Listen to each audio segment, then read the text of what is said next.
Makanya masyhur dalam cerita-cerita tarikh sirah nabawiyah, Nabi diberi hadiah, beberapa hadiah. Di antaranya ada yang diterima, ada yang enggak. Termasuk yang dikembalikan itu dokter. Ada seorang raja memberi hadiah Nabi dokter Tobit. Itu sama Nabi dikembalikan. Karena dokter ini sudah lama kumpul Nabi itu nggak pernah sakit. Akhirnya dokter ini putus asa, ini nggak perlu diobatin. Ketika ditanya, kenapa ya Rasulullah kau tidak pernah sakit? Karena kita ini kaum, kita ini komunitas masyarakat yang tidak akan makan kecuali lapar, dan kalau sudah makan berhenti sebelum kenyang. Jadi sederhana sekali pengobatan zaman itu. Sebagian besar penyakit itu pasti disebabkan kita ceroboh dalam hal makan. Sudah ngerti kalau durian masalah, kalau makan durian nggak kehitung gitu, apalagi kalau gratisan itu tambah banyak. Pola tidur juga gitu kata Nabi, dan kita tidak tidur kalau tidak sangat ngantuk. Nah, itu namanya orang-orang soleh yang sudah ada didikte materi. Kalau yang didikte materi kan bisa tidur nyenyak kalau kasurnya enak, AC gini-gini. Sebenarnya enggak, tidur enak itu ya kalau sangat ngantuk. Mbok di gudang, mbok di bis, kalau sangat ngantuk ya semuanya ya enak. Sama, mbok lapar, mbok hanya tempe, tapi kalau sangat lapar itu ya enak. Nah ini ilmu yang mulai hilang, ilmu-ilmu yang mulai hilang. Nah, cara ibadah juga gitu. Kita ini kan, saya ini punya bapak kiai, mbah kiai, punya guru yang sangat alim, seorang kiai Yemen. Itu dulu kita pengkaji ilmu, itu tidak pernah tahu bedanya NU dan Muhammadiyah. Karena dulu Mbah Darwis itu, Kiai Dahlan itu, dulu ngajinya bersama Mbah Hasyim ketika di Indonesia yang ngaji Mbah Soleh Darat. Mbah Soleh Darat itu dulu ngajinya sama buyut saya ke-6, namanya Mbah Soleh Asnawi di Kudus. Mbah Soleh Darat itu dulu alim-alimnya orang Jawa ya Mbah Soleh Darat, Soleh bin Umar. Tempatnya di Semarang, tapi beliau itu sebenarnya orang Jepara yang dekat Kudus. Setelah di Mekah, Mbah Hasyim ini mondoknya, mulazimnya ke Syekh Mahfud Termas, tapi sesekali ke Syekh Khotib Minangkabau. Nah yang Mbah Ahmad Dahlan lebih sering ke Syekh Khotib Minangkabau, sesekali ke Mbah Mahfud. Singkat cerita, karena Syekh Khotib Minangkabau sudah modern dan terlibat organisasi dunia, pas itu beliau pengagum Muhammad Abduh, pengagum Rasid Ridho, sehingga bawaannya Mbah Dahlan itu lebih pergerakan karena beliau lebih mengidolakan Syekh Khotib. Nah Syekh Khotib sendiri sebenarnya orang Minangkabau, jadi beliau namanya Muhammad saja, jadi menantunya orang Arab. Oh itu dicibir mertuanya ini karena punya mantu orang Jawa, orang ndak Arab. Singkat cerita terus si mertuanya bilang gini, kamu jangan pernah bilang kalau orang Arab itu mansak anal Arab, orang yang bertempat di Arab. Walakin mantakallama bi arabiyyin fasihin, tapi orang bisa ngomong Arab secara fasih. Singkat cerita, kalau kamu tidak percaya, nanti suatu saat menantu saya kalau Jumatan, tidak usah kamu kasih tahu, langsung suruh jadi khotib. Nggak usah kamu kasih tahu, caranya tidak usah kamu kasih tahu. Kalau sekarang kan enggak. Kalau dosen mau jadi khotib kan mengumpulkan materi itu. Lucunya di antara materinya itu dari TV, makanya jadi ribet kan khutbah sekarang. Kalau musim corona ya akan ngomong corona, musim apa yang ngomong. Jadi lagi-lagi didikte oleh media. Sebenarnya kalau ngomong kan sesuai kebutuhan umat, ini obatnya apa, tapi nggak sesuai trending topik, itu kan kayak anak-anak gaul. Ini dokter kok gitu kan aneh.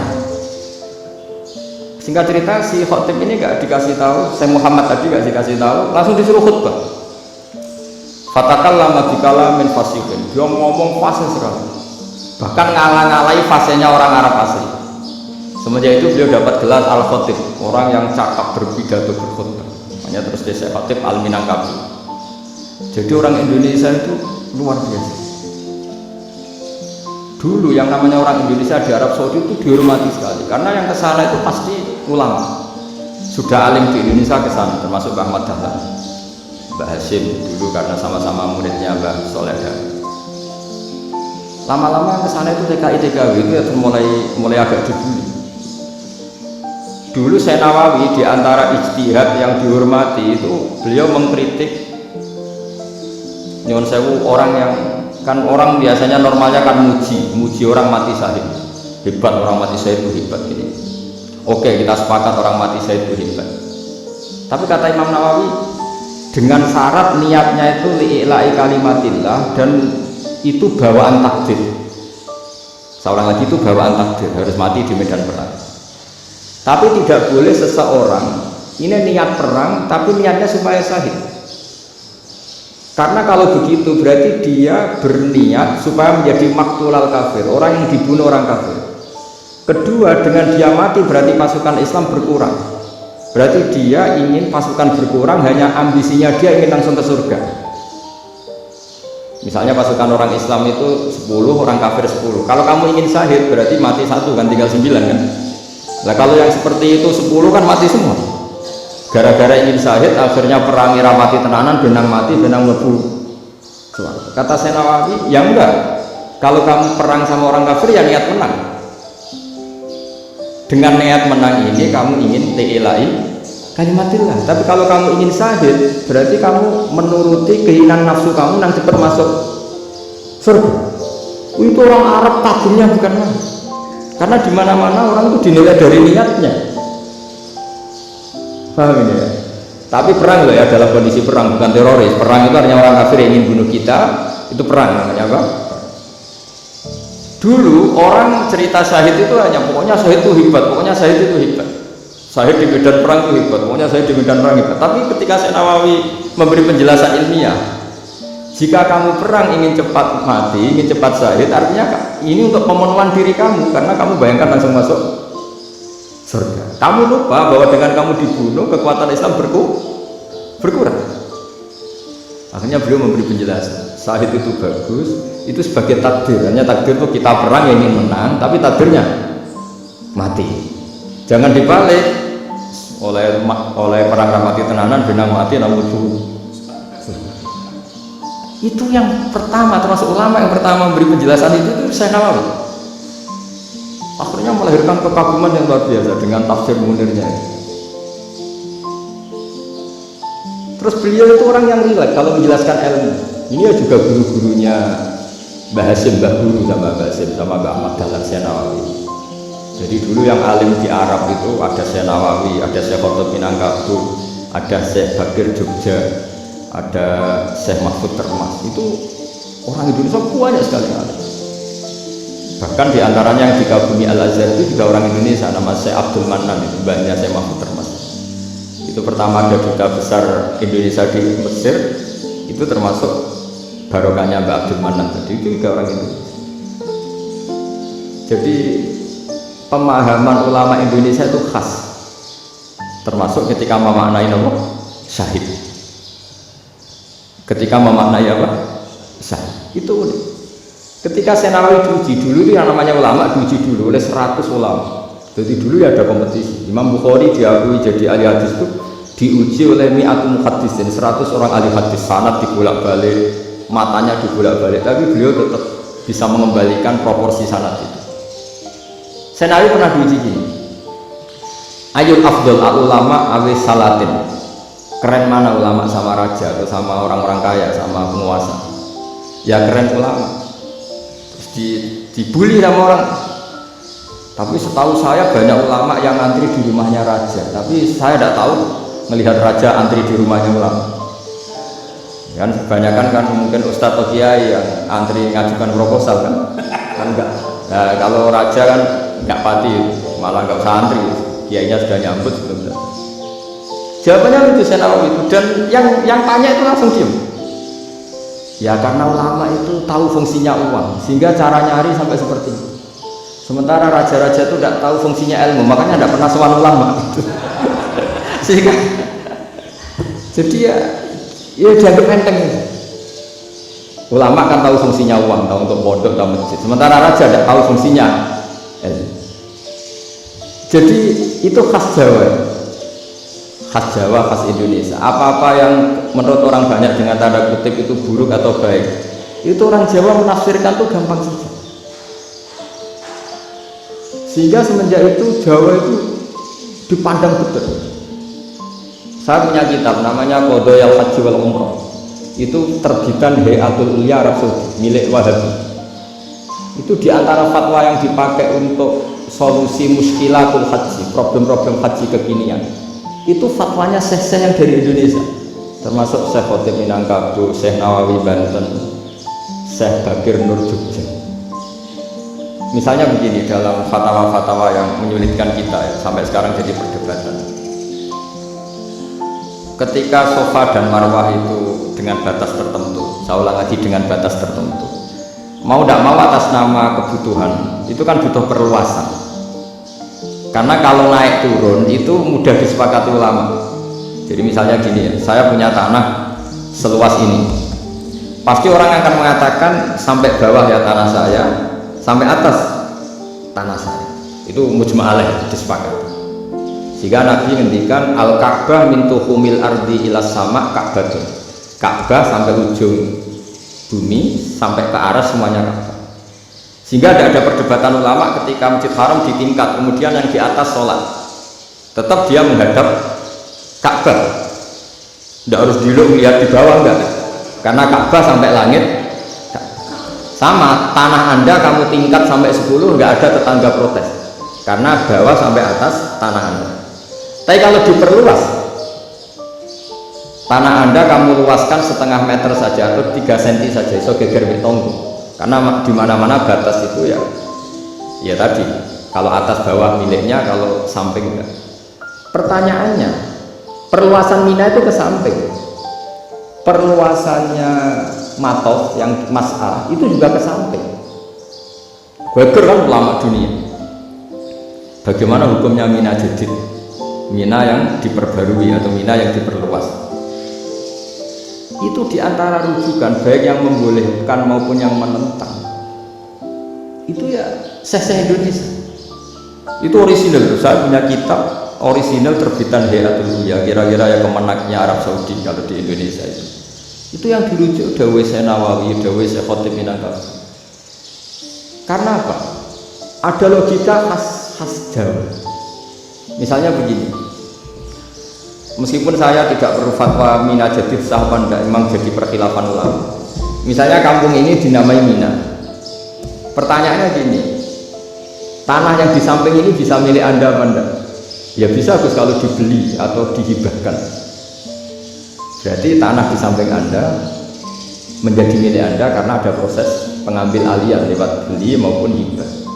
Nah masalahnya ini negara itu berhak menganeksasi atau memasukkan ini sebagai Mina. Itu ulama Jawa kalau ditanya alasannya apa? Fa'innal muttasila bisyai' hukmu dzalika syai'. Karena yang gantek, yang mutasil itu bisa dihukumi seperti sesuatu itu. Jadi kalau ini Mina, ya yang gantek Mina ini ya bisa dikatakan Mina. Beda dengan membuat Mina Malang Mina, wah itu udah bisa, ada mutasil kan. Itu enteng sekali ulama Jawa. Satu ya tentu karena kebutuhan, tapi asal masih al-muttasilu bihi, yang masih tanah yang masih mutasil. Nah ketika perluasan Mas'ah antara Safa dan Marwah kan, misalnya ini batas luasnya Safa, ini batas luasnya Marwah. Lalu atas nama kebutuhan Safa Marwah itu sampai sini, sampai agak meluas ke sini. Itu geger Arab Saudi. Wah ini gimana? Padahal tawaf itu harus antara Gunung Safa dan Gunung Marwah, sa'i itu ya. Tapi kalau istilah Quran memang tawaf sama-sama. Makanya apa? Inna Safa wal Marwata min sya'airillah faman hajjal baita wa i'tamara fala junaha alaihi ayyat tawaf. Nah, jadi kalau istilah sa'i di Quran itu masih tawaf. Karena harus ada, kalau bisa lah, bukan harus. Kalau bisa memang harus ada unsur muternya. Kita kalau sa'i kan dari sini Safa sampai sini Marwah, terus kan agak muter ke sini. Nah, kan agak membentuk lingkar, makanya Quran tetap mengistilahkan apa? Tawaf. Jadi bukan sini ke sini terus sini ke sini kan enggak, tapi sini sampai sini terus muter kan, terus sini. Jadi antara setar dan selama ini prakteknya kan gitu ya. Safa ngambil sini, terus ke sini, terus agak muter. Nah, karena ada unsur agak muter ini terus orang menyebut apa? Tawaf. Tapi itu bukan syarat sah, ini cerita ideal. Saya ulang lagi. Gunung Safa itu puncaknya atau pucuknya kalau dalam bahasa Jawa itu ya hanya segini, ini sampai sini. Nah, kelompok Islam yang fikih keras nggak boleh diperluas karena Allah memilih tempat ini itu spesial, jadi nggak boleh ke yang lain. Tapi ketika kebutuhan mendesak mau tidak mau harus diperluas, itu jawabnya Kiai Jawa lucu. Gunung sing ketok itu sing dhuwure tok, sikilane luwih ombo.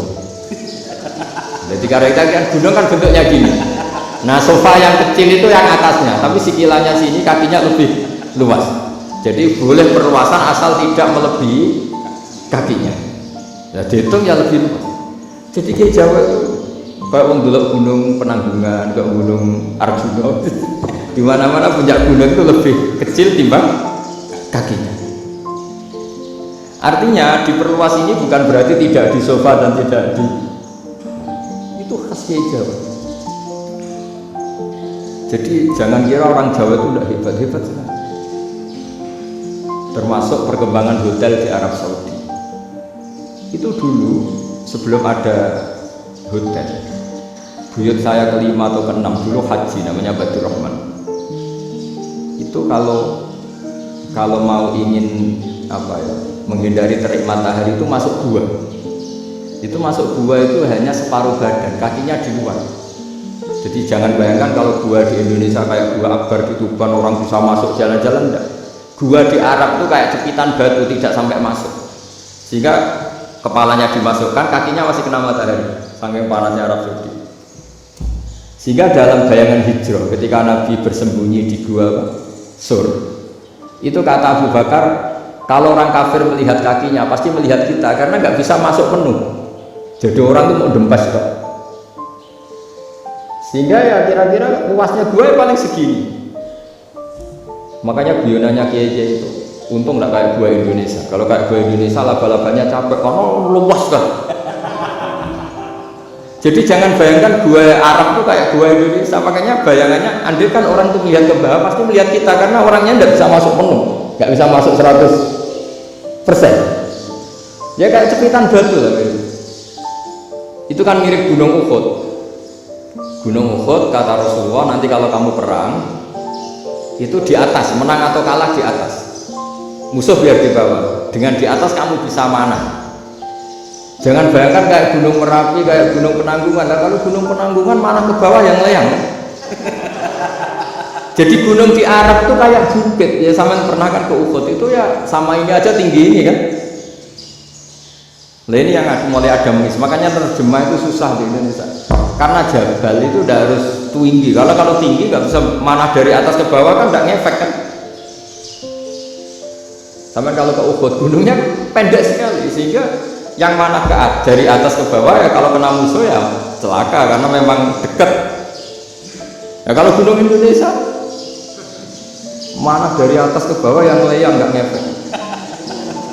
Nah itu susahnya nerjemah bahasa Arab ke kita. Jadi apa ya? Transkrip itu nggak gampang karena ada pengertian yang beda. Kita kalau bilang gunung itu tinggi sekali. Sampai banyak mahasiswa tersesat dari saking tingginya. Kalau orang naik Uhud nggak akan tersesat, wong ketok dari bawah. Nah ini pentingnya ngaji ya. Jadi akhirnya ulama-ulama Indonesia itu dipakai rujukan. Jadi mulai Mbah Hasyim, Mbah Ahmad Dahlan sampai era buyut-buyut itu masih orang alim. Lama-lama di Indonesia ini orang-orang yang bodoh. Sehingga orang Jawa kalau ke sana dibully, ya Jawa tak puluh kaya. Orang Jawa itu penggaweane mangan ulo, makan ular. Karena belut itu kalau di kamus itu persis ular. Dulu itu kan kamus tidak full color. Gara-gara gak full color, gambar belut sama ular itu sama. Belut itu belut sama ular kalau nggak full color gambarnya sama apa enggak? Sama. Terus orang Jawa itu kan masih banyak yang makan bajing, apa? Ketupai. Bajing kalau digambar tidak full color sama dengan tikus. Gambar yang tidak warna hitam putih. Sehingga kita ini dibully pemakan tikus dan pemakan ular. Karena belut itu persis ular kalau digambar yang tidak full color. Sampai datang Syekhona Khalil, datang lama ngarang kitab ya judulnya Al-Belut, karena nggak terima bangsanya dinnya makan apa? Ular. Karang wal belut hayawanun bakhriyun, terus ya isu fikada wa kada, itu beda dengan al-hayyah, itu diterangkan mulai di sana. Terus sistem hotel juga gitu. Sampai tanyakan dalam sejarah dulu orang Sedayu ada namanya Syekh Mukhtar. Syekh Mukhtar bukan bikin rumah besar yang siapapun orang Indonesia haji itu nempat di sana. Nah ini yang menginspirasi akhirnya ada hotel. Dulu Syekh Mukhtar hanya menyediakan untuk hujat-hujat Indonesia. Lama-lama jadi hotel. Tidak mau saya mau cerita. Kata Mbak Mun sering cerita. Kenapa wa ma arsalnaka illa rahmatan lil alamin, kata Mbak Mun. Allah itu pasti bikin ulama yang tidak produk Arab itu pasti ada. Kalau orang Arab jadi ulama wajar, bahasanya Arab, domisilinya di Arab. Tapi Allah akan selalu bikin ulama yang tidak bangsa Arab. Imam Ghazali itu Tus itu Persia. Imam Bukhari itu kira-kira kalau sekarang ikut Uzbek. Ya, Imam Bukhari itu kalau negara sekarang ikut mana? Uzbek. Kenapa demikian kata Mbak Mun? Karena Allah sudah ngendikan wa ma arsalnaka illa kafatan linnas. Manusia semua ini kena khitabnya Islam. Kalau tidak ada ulama yang dari berbagai negara, kesannya Islam itu hanya milik orang Arab Saudi. Makanya Allah selalu bikin ulama-ulama yang bahkan tidak Arab. Termasuk Imamul Muhaddisin, yaitu Imam Bukhari, itu orang Uzbek, orang Rusia lah kalau sekarang ikut Uni Soviet. Imam Ghazali itu orang Persia. Syekh Nawawi itu orang Banten. Karena Allah ingin memaklumatkan bahwa Islam ini untuk semua, sehingga orang yang tidak Arab pun bisa belajar Islam. Yang alimnya itu gak kalah sama orang Arab. Makanya ini PR. Kalau Gus Dah Ploso nanti ngendikan suatu saat orang belajar Islam itu bahkan orang Arab pun bisa belajar ke Indonesia. Kalau orang Indonesia bisa alim betul kayak gitu. Sekarang banyak liga antar ulama. Itu orang Indonesia pasti masuk. Ulama-ulama top dunia itu pasti orang Indonesia banyak yang masuk. Karena tadi ketika orang Indonesia baca kitab, itu orang Arab itu takut, kok bisa ada bahasanya baca secara benar. Bukan sekedar bisa baca secara benar. Karena memang dilatih sedemikian rupa di pondok-pondok. Makanya kita semua lah, yang alim di Indonesia itu kemana-mana yang pasti alim. Dulu putra Mbah Mun namanya Gus Zofur itu tahun pertama ya sudah the best di tahun pertama. Kalau tahun pertama the bestnya ilmunya bawaan dari sana, dari keluarganya. Gus Najib mondok di Said Muhammad tahun pertama sudah dipuji sebagai yang teralim karena ya sama. Kalau dipujinya tahun ketiga, tahun keempat kan mungkin dapat dari sana. Ini tahun pertama. Seolah lagi tahun karena pengajaran di Indonesia itu luar biasa di pondok-pondok.